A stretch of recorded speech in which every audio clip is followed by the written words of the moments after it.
them as a school on the train, Yeah. as evacuees, but then most of them went on a bus and they were taken north to the other end of the lake, he says, which would be Rushton. See, they came on the train and they took them in the bowling pavilion. Yes. It was at the Lake Station Hotel. Yes, yes. This bowling pavilion. And there they were, these poor souls. With gas masks around the neck. And just all the worldly belongings. yes, yes. Gas marks, of course. Yes. And people coming picking them like a cattle market. Right, right. Well, he was left behind with his brother and sister. My mother picked... Nobody picked you. There was, Oh dear. There was about 4 of us, 4 or 5, and I think one went off in that direction. So. there was a family called Rains came. Does it ring a bell? No, the only lady Bunty we Rains knew and Babs. Well, they must have been at school. was only there a week, but the only lady we knew was a Mrs. Graham, and she took us round, like I say, the lake for one day. One day we went round the lake. In Rushton there was a lad called George Ellis. He came from Manchester. He was in the same class as me at school, he was same age. And we left school at 14, but he could have gone back when he was 11. And he stayed with the Turnock family, Mary Turnock, you know, the organist, yes, mother and father. And he was that happy there, his mother was going to come for him, so he ran away to a friend he knew. And Like he said, that. don't let They're on, like don't let on I'm here, my mother's come for me and I'm not going. It was like that. So that he stayed, and he sort of, till he left school at 14 with me, Right. in 1947. He could have gone back in 45, but he stayed, and then he kept in touch with the Turnock family, and he's living in Lincoln. He's still in touch today. Yes. He's Right. 86, but he's not very well. No. Mary were telling me. But when Mary's mother died, he came to the funeral, and he was terribly upset. More than Mary, you Yes, know, yes. he was that happy they'd made such a good home for him. Yes. And some were lucky. Around here they were very lucky because the Beswicks had a girl and she's been coming back into her 80s. Right. And we had a 10-year-old girl and she went back when she was 14 because she had to go back. But she came for a fortnight's holiday every year till she was married, kept in touch with my mother, till my mother died in 2002, 62 years. Yeah, we got police. And my mother went down for the Queen's Jubilee and her son's wedding. We got police escort out of And town. there was a lad who's come, no, but there was a lad who's come, he'd never seen a green field, he'd never seen a cow. No. And he stayed on a farm, Yeah. and then he had to go back. And he didn't like London, so he wrote, could he come? He came back, and then joined the Young Farmers, got married, started farming, finished up near Utoxeter, and chairman of Utoxeter Farmers Union. He's better than me. And he only died last year, but you know, he never lost his London accent. No. I've never heard a farmer talk Cockney. No, it's worse than me. He is worse than you. It's raining. It must get him. At least they let him stay in Rudyard. He got kicked out for doing. But I remember I We was had a police escort go from Rudyard Yes, Lake, what year and was- also the station master came with him. Yes, no, you What see, had it you was done funny, that it was was so unusual. bad? It What was- had you done that was so bad that they kicked you out? Nothing. They'd all chased, as you say, no matter where you went. There was nobody here. All the other kids here, I don't know where they'd gone. There was no schools, I suppose, so they went somewhere else. But there was no children. There was no schools. No. There was just the people who was put there, and that was us. Do you remember the Woodside Cafe? Well, I The don't know. It wasn't a cafe, but that's what she used right to do. across the Institute. Did she give his food when she sent Well, you Miss out all Allen used to day? do it, the lad, like Aye. I say, the lad. Yes, a I'm choice. pretty sure.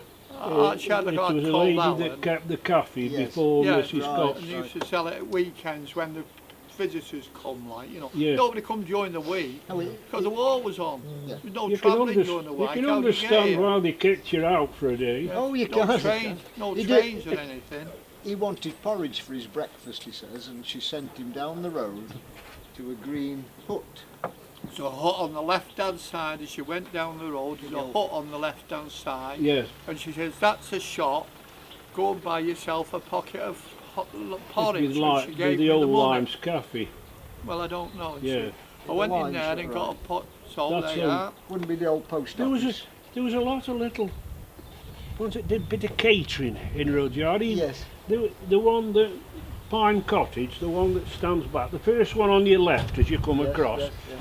They had a few cyclists on a Sunday and made them some tea. She came in the morning. Now she's come all the way from Ancoats to here. And we went down and we stopped in Macclesfield.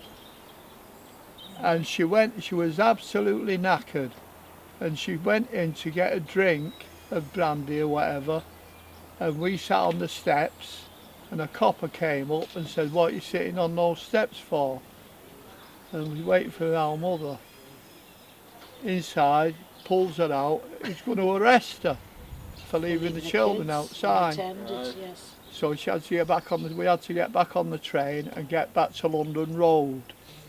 And that's Maybe what it was like that Quite morning. commonplace That was in like that. Manchester, you could sit on That the was step. like that Yeah. for that morning. There were Yeah. two, For my mother. two stations in Macclesfield at that time. London Road. London Road and Ible Road. Yeah. Yeah. Yes, yeah. Uh-huh.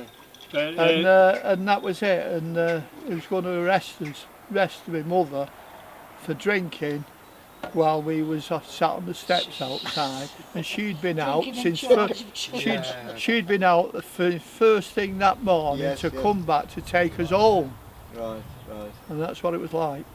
He was going to put her in jail. Yeah. And you went back to Manchester Yeah. then, Yeah, back to war, yeah. and they didn't send you anywhere else. No, there was nobody else to go. All the schools were closed. Yeah, They'd all gone off. yeah, they'd all gone. So It was a beef and we could go anywhere we liked. Like I say, we got on the trams, we got on anything. And the Clippies didn't take the money because we didn't have any. And there was all the women had gone off to the war again. Right? They'd all gone off to the war. And young people who was just starting work was going on the trams, Yeah. punching the tickets. Well, me and my brother didn't have any money. the ones were pretty lucky in Rushton because the milk lorries went to Manchester every day, and they got to know that. We've been milk churns though. Yeah, oh, they were churned very much. Milk churns, yeah. Yeah, milk churners, and then they'd go down to BOCM mill and load 4 ton of corn on top of the milk churns. And bring that back. They'd They collect must have milk. carried milk on the train though as well, didn't they? Oh yeah, yes, till 1927, and it was the milk because the mother talks about my father. They had to catch the train at Cheddleton. They did from Hastings, and then of course they'd get it from here, come up the Churning Valley, and then you see they had a rail strike. So then Moss and Roberts, the two chaps got together and bought a couple of wagons. Right, And right. of course they started picking up around the farms, and the farmers, well, we're not going to take it station, and the railway lost all the custom. Yeah, right, right. Just So through the then strike. it went by churns until, well, the bulk tankers came in 1965, Right. and by 1975 milk churns were totally finished. Yes, A yes. couple of lads from Rushton used to catch a lift with the milk lorries, and they used to go through Levenview, see, Yeah. and they came from Levenview, and they could pop in home Right. for a couple of hours, Yeah. and the wagon would pick them up. On the way back. So they kept in touch. Bellevue.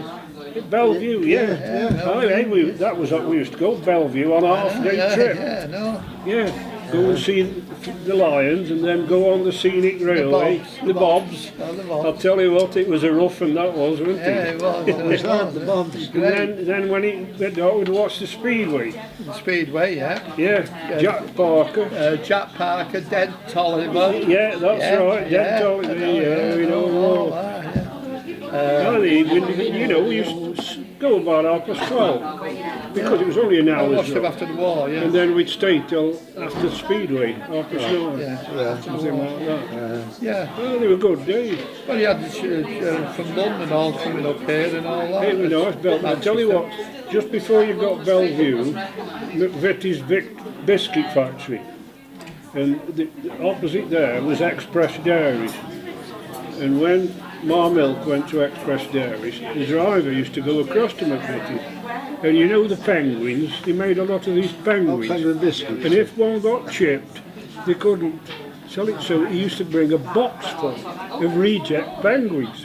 You'd buy a box full for £1. Be 50 in. Yeah, yeah. We could live on penguins. Of course you could. Could have brought some here. We came, Stephen, you see, my son, Yeah, he asked me where we was evacuated during the war. yeah. So I told him. So you can tell him. Yeah, well, I see you. Yeah, Oh, these well, are Have you been Rudyard before? Oh, well, you've a good idea. yeah, like I started coming I about 2 say, years ago. why do you think he ran away from a beautiful place I like wouldn't. this? Chased away. You chased away. We had a police escort. Right. It's just whether you settle it, you know. What would you be, about 6? 8. 7? And 8. What? 88. Oh, 8. Oh, you're 2 year old. 8 at the time. I was 6, yeah. Oh, you was 8. Yeah, well, it's a big change, isn't it? I'm 88. Big change, Came and here when you then... were 8. Eh? Came here when you were 8. Hey, oh yeah, I came as the day the war started. Yeah, That's the reason. yeah. 80 years I ago. started it. 80 years ago, yeah. Yeah, 80 years today. Yes, it is. Celebrations. I remember it well. The We Germans. went all of a sudden into Yeah. blackout. But as I say, it was the London evacuees. But did he get any of the bombing? They didn't come till very early 1940. Did he get any of the bombing? Well, yeah, there was 1942, 41, I think it was. We were just in the house at about 7:45. We've been playing a game, and Mother says, "Oh, you have to get what? Go to bed," because we used to go to bed just after 8 because we had to get up early because the bus had to take the munition workers, you see, after he'd taken us to school. And all of a sudden, my grandfather, because my father was killed in a fatal accident in 1940 when I was 7. And you see, my mother was 3 of us, 9, 7 and 5. And my grandfather was across the fields about 300 yards. And he used to walk across each night. And this area he wore in went at 8 as he walked across. And he just shut the back door, and all of a sudden, 4 enormous bangs, and it blew the back door off and threw him across the kitchen. Why did they send him to all And the then bombs were? a piece of shrapnel came through one window, hit the ceiling and went out the other window, and I was kneeling on the floor. And all the house shook. It was terrible. But what had happened? There was a English fighter plane chasing this German bomber, so he just dropped them. And they came up. One dropped, let's say there, and then the next one was up here, about 100 and odd yards. If he'd have come straight, this was. Where's your house? If he'd have come in a straight line, yeah, I'll show you. There. There's our house. It would have been virtually a direct hit if the bombs had come, but it didn't. Went that way and dropped 100 and odd yards away there. And the next one dropped into Green Lane. It hit the top of a tree and dropped down in a wood. But this one, we'd got to hang some chickens in a Ancoats, and it blew the thing flat. And next morning, all those hens, they were just sitting on the floor. Yeah, And no hen coat there. But the smell of carbon. Oh, you know, it was the most frightening experience in my life.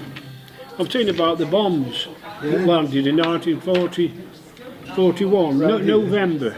Well, we was in the house just before 8 o'clock one November night, and these 4 bangs. The first bomb dropped just off the Rudyard Road, 100 yards. The next one, this is here, 200 yards. The next one, if it had come in a straight line, Ray, was our house. But somehow it must have dropped 2 sticks of bombs, and them 2 went there, and this one come here. and the other one dropped in Green Lane. Oh, God, yeah. Tipped top of a chestnut tree and it diverted it down the wood. But this one, we've got an Ancoat full of hens. There's about 30-40 hens in this Ancoat. Yeah. And the Ancoat disappeared apart from the floor, and there were the hens next morning, all the hens crowded up. I mean, didn't lose many.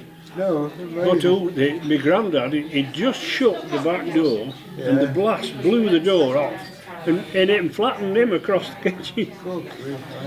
I was terrified. It was a scare, I'll tell you. My brother went under the stairs shouting for his money box. What good that would have done. You got the right idea. You got the right idea. I want my money box, he Get a said. money box, save that. he didn't want the Germans having his money back. You don't, of course you're only 6, so you won't remember anything about the hotel being boarded up or anything, or any German soldiers here? No, we never. We didn't have any particular Germans. When the Americans come, they were all around. Yeah. And we knew when to get the cows onto the road. We listened for a jeep coming and get the cows on the road. Slow down. Any gum chum, and they'd give us candy and there was a lad that worked on the farm for my mother, and he of course he smoked, and then he used to say, "Have you got a fag, mate?" Yeah. Can you give him? Yeah. They were up and down all the time, the jeeps, and they were doing manoeuvres. Of course, they were based at Blackshire Moor. Yes. There's a good lot of them. They built They were at the lake for a while, some of them, weren't they? They've got golf course. But I was saying to Johnny, we were lucky with the Institute that we could still have social gatherings, because there was only 2-3 windows at the lounge. At the original lounge was short. It only got about 3 windows and thick blinds up, because there was no windows in the Institute itself. So they could have the pantomimes and any other things, and you didn't need blackout. But I tell you what, they couldn't have an outside light. And to get up and down them steps in black dark, people used to have a bit of a talk, and you say, it's terrible, those steps. But things went on in the wartime, but the cars, they put a disc, over the headlight with a little slit. Right. And it was so poor. It was a bit foggy once, and my grandfather was bringing us down in his car, and his nephew had to walk in front with a white handkerchief. It was better than walking, it was walking speed, but there was not the time. And then you see you couldn't take, farmers was limited for petrol. You could go to market, that was all really. There was a black market for it, of course, but there was a chap named Herbert from Wetley Rocks, and he liked a pint of beer. See, so he put a calf in the car and went to Powys Arms, see, and if they'd have said, well, I'm going to sell this calf, and all he had to do was open the door and the calf used to jump in. You got your own train then. This calf went to the pub very regularly. There was all sorts of tricks went on. He was allowed to kill 2 pigs a year, you see. My granddad used to kill one, and then they used to do the ham and bacon. But there was a chap called Peb Poyser. He was killing them all the time on the black market. And there was a policeman, he came to Rudyard in 1947, but he was around that area, Swithingley. And he says, I know what you're up to. Well, just keep quiet, I'll give you a bit of pork. So, anyway, he killed this pig. He gave him some brawn. And anyway, he waited next time, and he went and he took the ministry chap with him.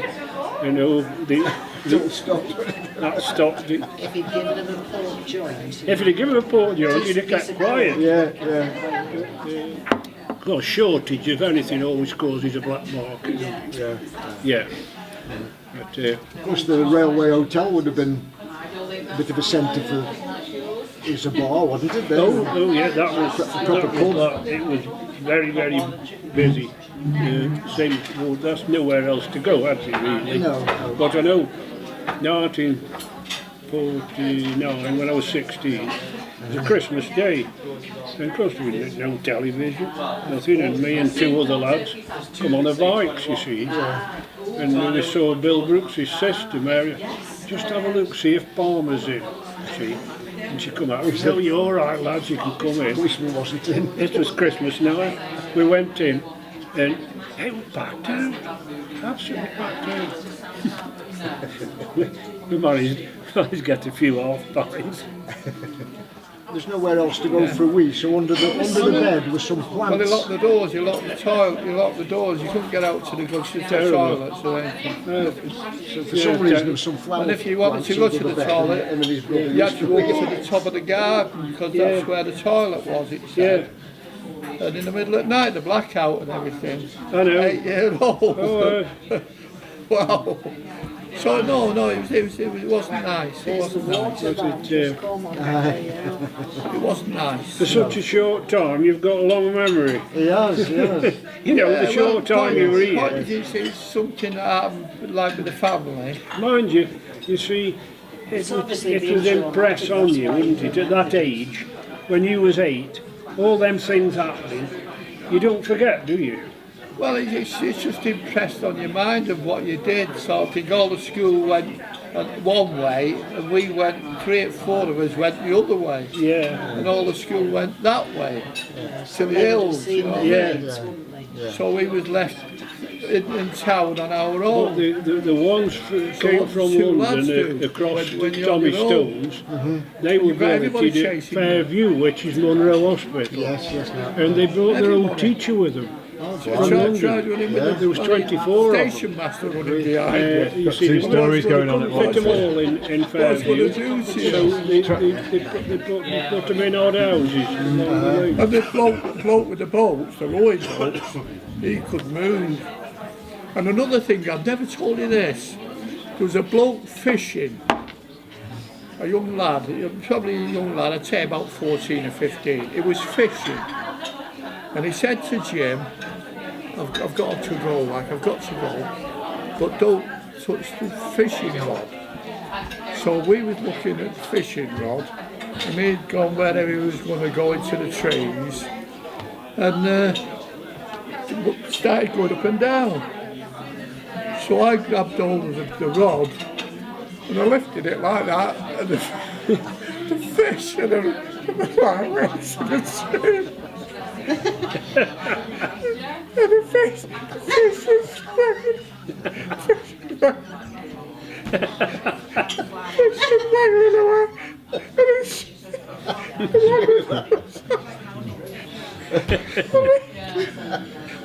You ran off again, did you?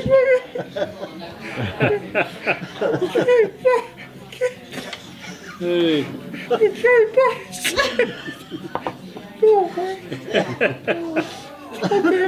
Just remembered, yeah. I got hold of it, like, and a nice Anyway, it's like that, I went like that, and it went right up in the air, and it went in the trade, it came down a bit, and the fish was wiggling away. I'll tell you what, being as you had such an unhappy time, it was nice to have a laugh about it. I'll tell you what, we were fit. Nobody ever caught us, I'll tell you. Yeah. Anyway, that wasn't Jim's fault, that was my fault. Yeah. I'll take the blame for that. Yeah, fish. And how many times have you been back here over the years? Well, Quite a lot. Depends on the weather. He's been back a few Oh times.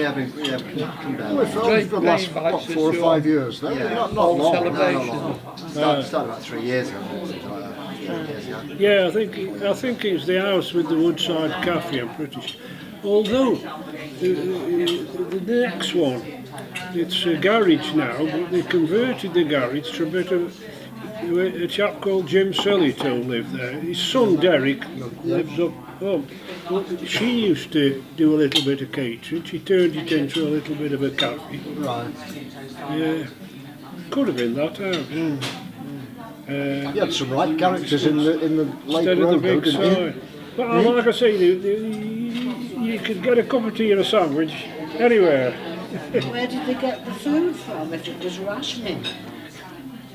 Yeah, I have no idea. Yes, you know, bread and I know, I really don't know. if you make it. Bread wasn't particularly rationed. Bread was all right, but what you made the sandwiches of, I don't know. His fish.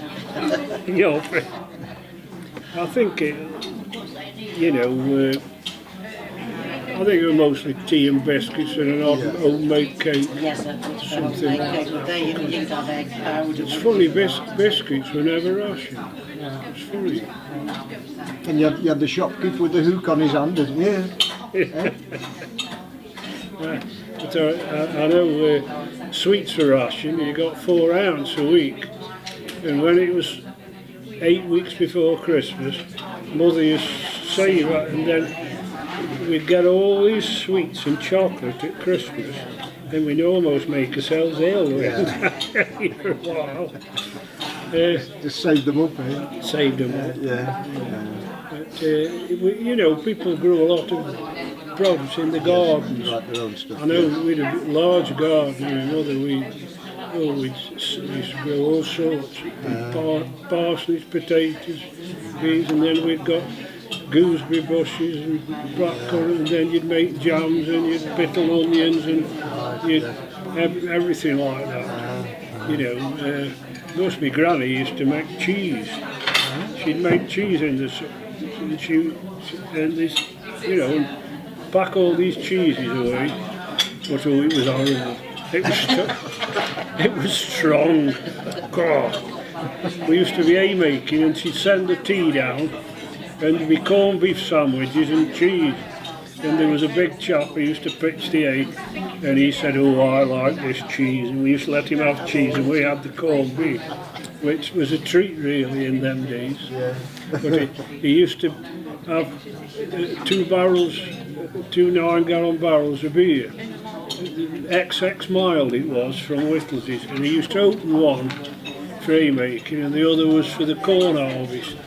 But he'd opened it for it, and it was really nice. You know, we'd have a quart bottle we'd have to drink. But you see, if the weather broke and it didn't, you know, for a week or two, the beer went off a bit. But we still drank it. It weren't the same. But it was good. It was a nice drink. I know. I had a barrel when I was farming at home. I had a barrel of Worthington E, a pin, 4.5 gallon, and I got 2 chaps that were carting bales for me. I was baling down the field, and they were sort of having a pint when they came in. They'd unload, and they'd have another pint. They did about 3 loads of hay, and they were staggering around. And my wife says, "They're drinking all that beer." I says, "I know, I can realise that." Anyway, I had to abandon haymaking. Well, I'd done the baling, but we had to pick them up next day.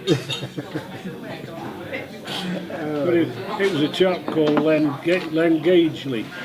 We call him London Len. He was a bit of a fast boy. And he got onto the committee at the Institute, and they made him treasurer. And there was a chap called Wilson who lived in one of them houses. He wasn't here long, and he says to me, "You know, we could do with more like Len Gageley on the committee. He's working hard." I says, "I'm sure he is." And he was selling raffle tickets, raising money. Then all of a sudden, there was no Len, and there was no money. Len had gone back down Northampton. And I said to this Wilson, I said, "Now what do you think of Len Gageley?" Because he'd got a reputation, you see. Straight out of Dad's army, isn't it?